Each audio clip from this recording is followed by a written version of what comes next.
problem in a way is you've got these activists and ideologues who are just determined to do what they will, come what may. It's going to be a real battle, even if you had a Trump administration wind up all these things. I think you will continue to have defiance at the level of the university.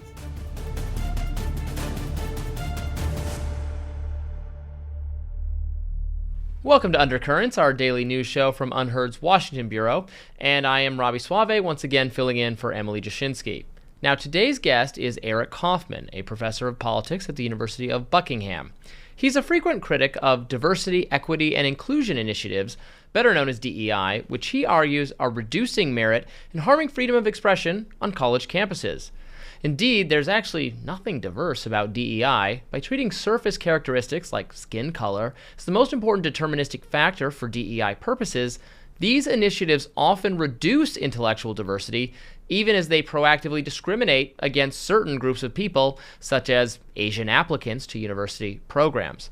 Now, a new paper in the journal Nature Human Behavior attempts to argue that DEI is vital, after all, because Black and Hispanic academics face systematic discrimination when they apply for tenure-track positions. The findings were written up in Science, a prestigious magazine. The problem? Eric Kaufmann says that paper is actually junk science. Its conclusions are not supported by the underlying data. Here to dig in is Eric Kaufmann. Eric Kaufmann, welcome to the show. Robby, it's good to be here. So before I talk to you about this article, there's a different article that really made a splash this morning that you probably saw about the University of Michigan, which is where I graduated from. In the New York Times, they report that Michigan spent in recent years $250 million on DEI specifically. The verdict from the New York Times, which I would say is not altogether an organization that is going to be hostile to DEI, was really scathing, was saying that this has not improved the campus one iota. Minority students find it to be superficial and not really improving matters on campus. You would argue race relations are worse, according to self-reported surveys of students. And it's pretty remarkable indictment of this kind of way of making campus a better place. If even the people it's designed to make feel more inclusive or more welcome are rejecting it as patronizing or insincere. Yeah, I mean, it is quite astounding the amount of money that's been spent on administration in higher education, which is one of the factors behind the ballooning student debt problem and the falling confidence in higher education.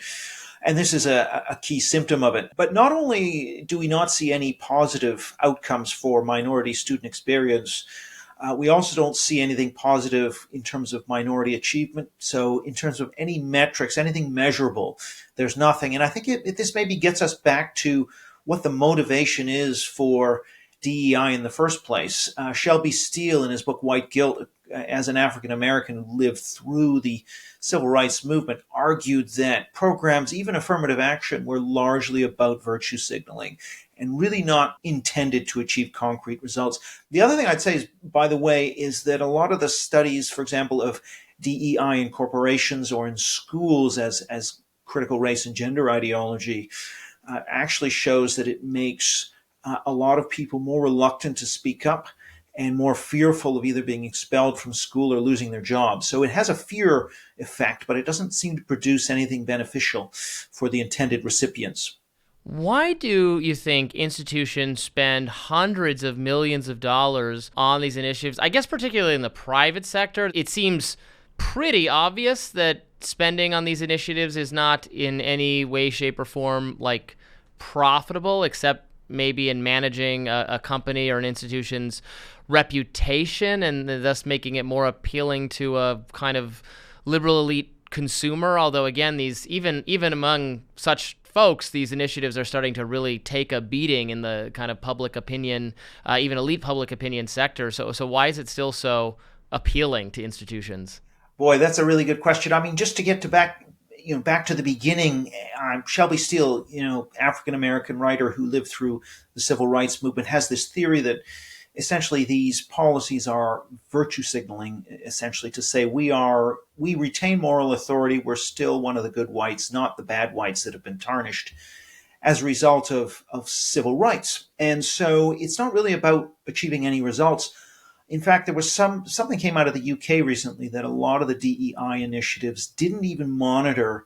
They didn't even get data on race and sex. It was simply about announcing, diversity training and announcing these programs. So it's really all about the optics. What's driving that? I think there is this idea of a kind of elite culture with prestige values.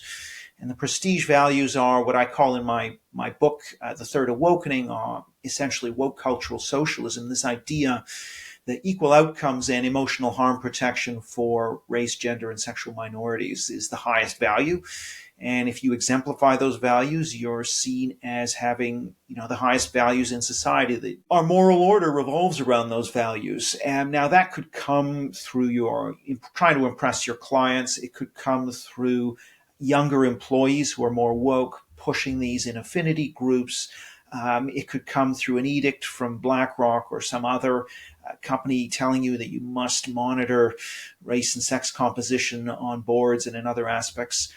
But really, this is, I think, first and foremost, a kind of cultural value system that then drives compliance. Yeah, you see it in, for instance, last week interview with Ta-Nehisi Coates that went very viral and got the host for CBS in trouble, CBS Mornings, Tony DeCoppel, and because of his perceived to be aggressive questioning. It was, Israel-Palestine argument. I've had a lot of these on various YouTube shows that are about 10,000 times more intense than the one between them, but apparently people, not Ta-Nehisi Coates, he was fine with it. Of course, controversy helps sell books. He probably welcomed it, but some staffers at CBS were upset about it, and the solution immediately, instantly, first thing they reach for is, we need to bring in a DEI consultant and guru to have a conversation. And the one they found had some incredibly offensive, by standard people thinking, pictures on his Instagram of like Clarence Thomas and other, very, very progressive stuff, that's fine. He's entitled to have that, but it's probably not the right person to facilitate some emotionally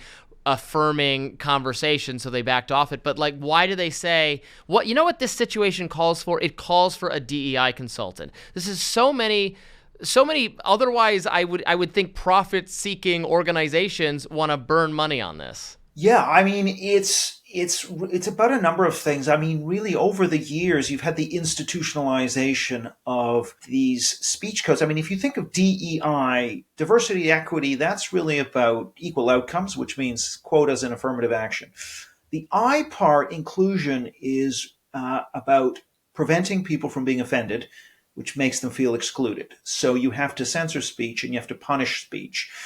And that's really where this situation falls under. And so you've had the development of these kind of HR codes, which essentially are kind of speech codes at work. And there's a whole, protocol for resolving these, which involves making the big DEI policy announcement as a signal, a virtue signal to affinity groups and other woke stakeholders. So the idea is therefore that, this interview, by grilling Ta-Nehisi Coates, was seen as offending the sensibilities of arguably the most sensitive members of the Black community or people of color or so on.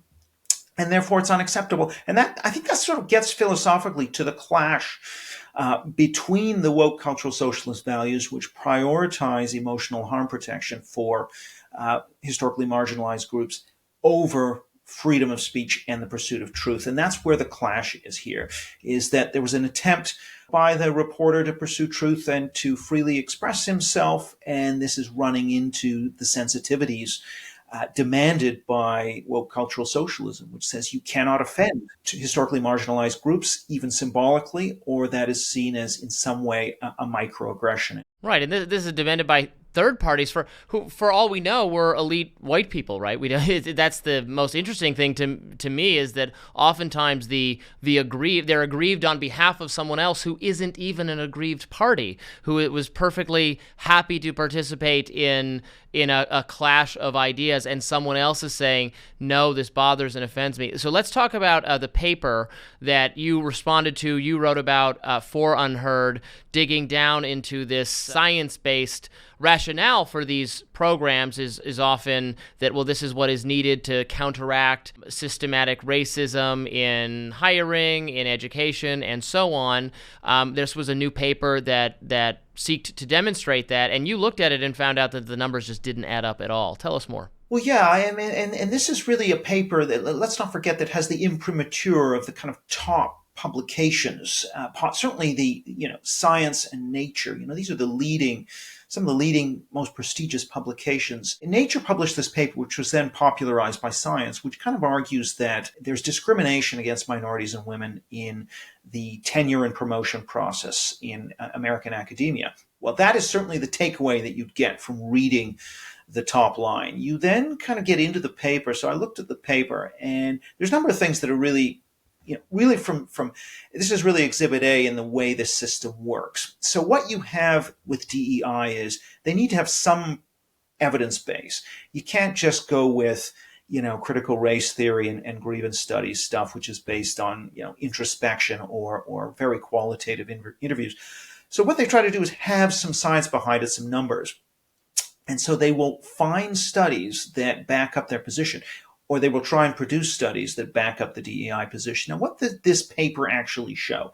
Well, it showed a number of things. First, it showed that there was an enormous gap in terms of citations, in terms of research productivity between, on the one hand, white and Asian scholars, and on the other hand, Black and Hispanic scholars. Black and Hispanic scholars are producing far fewer papers. Their work is getting cited far less. Now, that you would have thought would be a pretty dramatic finding, given that the whole point of DEI is a claim that, in fact, these are equally productive scholars that are being discriminated against. But here we have evidence, actually, of the ones that actually get into academia. The Black and Hispanic scholars are hugely underperforming the Asian and white scholars. But that is not even mentioned. So that jumps out of their data. It's an overwhelming finding. That's not even mentioned at all. So you get this kind of selectivity. And then you have a second finding, which is a very strong finding, very clean finding, which is that when it comes to promotion to full professor, Black and Hispanic candidates are advantaged over white and Asian candidates, even when they have the same level of publications, the same number of years in academia, the same, a whole bunch of other things, discipline, etc. Again, you would have thought, if you were an honest scholar, that would be the second thing you would be talking about. But no. That too was briefly touched on, very, very briefly skated over so you wouldn't notice it, and then forgotten about. So what we're left with then is the claim is very specific, like only associate but not professors, only minority women but not either minority men or white women, and only on certain measures is there an effect that they've found. And as it turns out, this effect actually depends on probably a handful of individuals and is almost certainly produced by chance and doesn't stand up to any kind of scrutiny. And yet that's what's screaming at you out of the headlines. And no doubt this is the kind of paper then that is going to be featuring in diversity training. It's going to be used as an example that you cannot question the veracity of this thing. And it's actually junk science. So I kind of pointed that out in the Unheard article.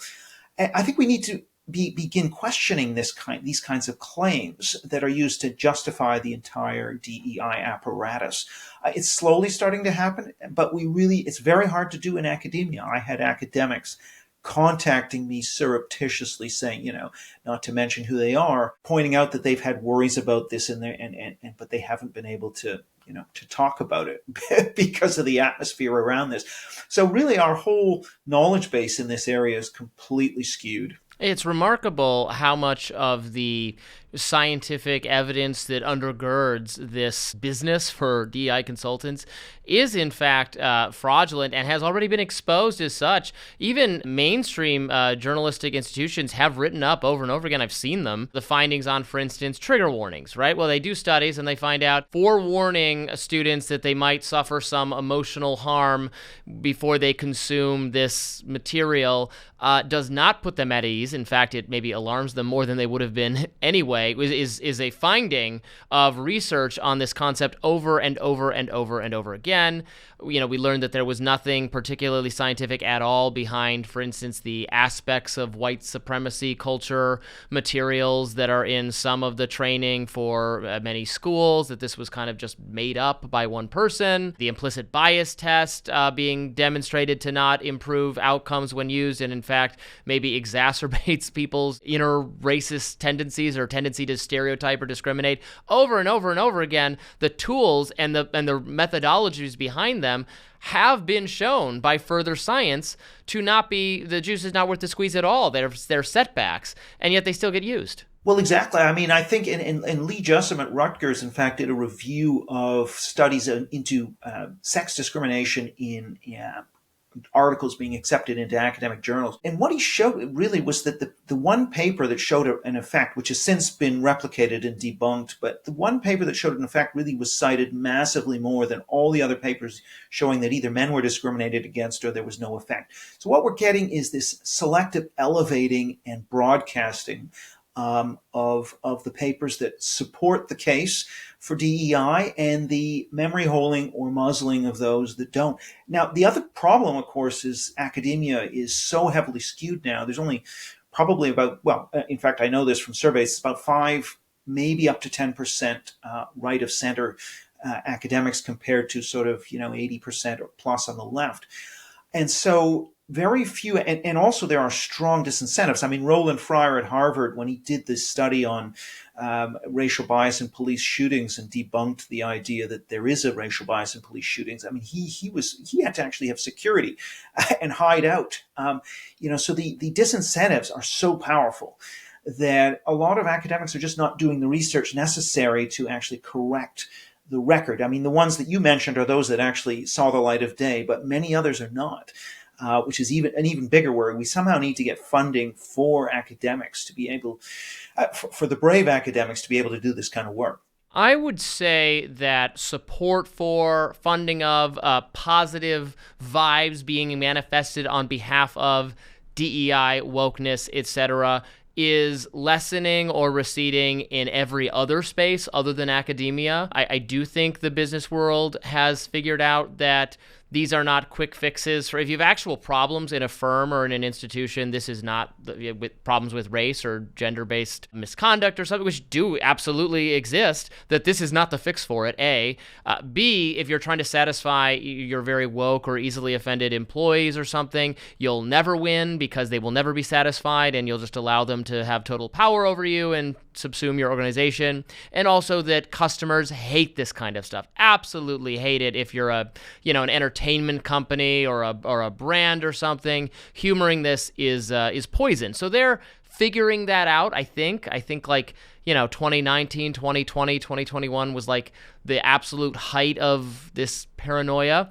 But academia has different incentives. Universities are a little bit more shielded from some of this in a not great way, I would argue, from the profit incentive in the marketplace. There's automatic public funding in some cases. So what is your verdict? Is this receding whatsoever in academia? Well, there's the whole peak woke question. I mean, on some measures, you can see that there is some positive news. I mean, FIRE, the Foundation for Individual Rights and Expression, shows that, firings of academics is down from that peak of 2021 thereabouts. I don't think it's all rosy. I think one of the problems is we've kind of trimmed the bush back, but all the structures remain in place. The DEI officers and administrators remain in place, and also even on the corporate world, yes, there's been some cutting back.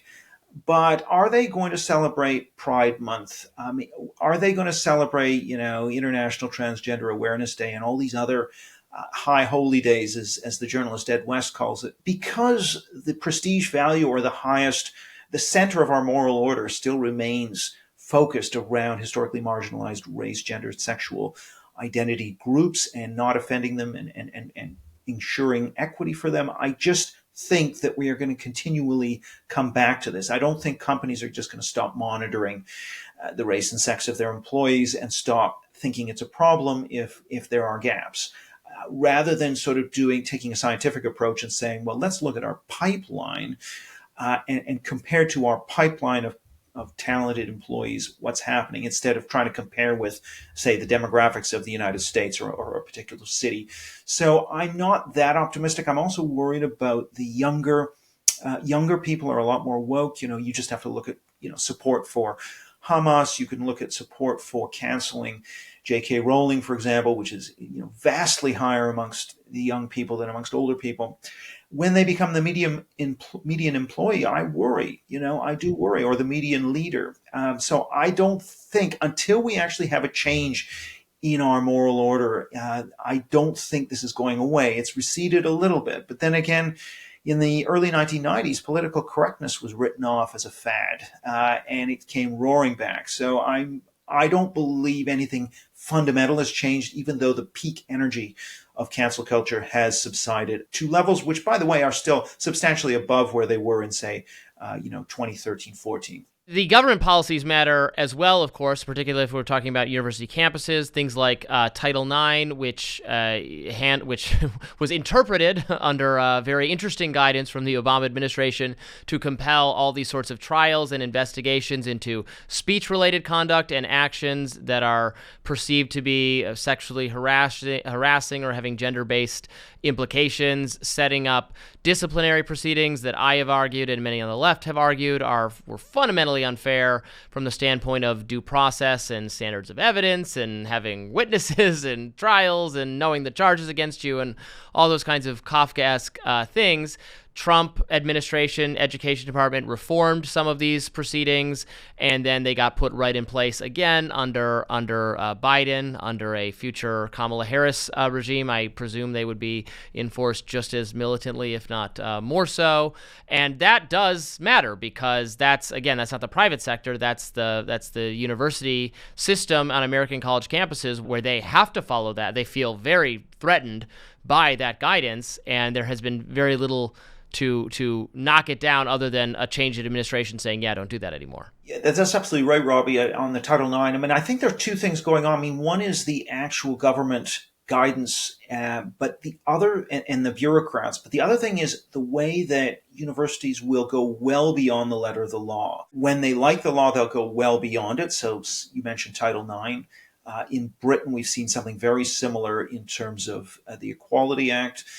But when they don't like a decision, like the Students for Fair Admissions decision on affirmative action, they will defy the law and even expose themselves to lawsuits. You saw that also with speech codes being knocked down as unconstitutional, and they kept popping up. So universities will, I mean, what I would say is that government can make it worse, but substantially, I think the problem lies with the institutions who embody this ideology. And if they see a rationale that they can beat people with and use to sort of leverage and push this even harder, they will. But if they have, even if Trump were to come in, and we've seen this in the past when Reagan got rid of affirmative action, it kept on going. And so the problem in a way is you've got these activists and ideologues who are just determined to do what they will, come what may. It's going to be a real battle, even if you had a Trump administration wind up all these things. I think you will continue to have defiance at the level of the university. That's all very depressing. So what advice would you give to someone, we've been back to school now for a couple of weeks, but to a student who's just starting to find his way on campus and maybe has independent or contrarian views for, not ending up the victim of some cancel culture campaign for speaking up in class or disagreeing with, in my experience, there's very rarely for disagreeing with a professor. The academics themselves seem to have a more old school, even if they are very left, old school approach to free speech. It's their fellow students using these new administrative procedures. The fact that there's like 10 administrators for every student, your own personal police force. What's more terrifying than that? How do they keep themselves from not getting pitchforked? Okay. Really good question. And I mean, you're right. I mean, one of the issues here is you've got punishment of your speech by your institution. I think that's almost less of an issue than peer pressure and ostracism, these sorts of peer pressure forces, whether we're talking about faculty or students. And it's a really tough one because you're right. I mean, if someone opens their mouth as an identified as a conservative, and that's very unpopular, and people accuse you of all kinds of isms, then that can make your university life very difficult. And so I wouldn't presume to instruct people on how brave to be, because only they can make that decision. What I would say is anyone who is accused should turn immediately to FIRE if you are in the United States, or the Free Speech Union in Britain, for example, and go legal as quickly as you can, because a lot of universities, certainly if you're being punished, universities will listen to legal arguments that will get elevated quite quickly, and you'll run into more sense more quickly. Whereas if you actually don't go that route, they'll think they can do whatever they like. So I'm sad to say, if you have any official problems with your institution, you probably have to take a legal route as quickly as you can. In terms of the peer pressure stuff, I really don't know what to say other than to try and find groups of like-minded individuals that can sustain you psychologically, even in a hostile environment. That seems to be what, for example, gender-critical academics in Britain seem to have managed to do.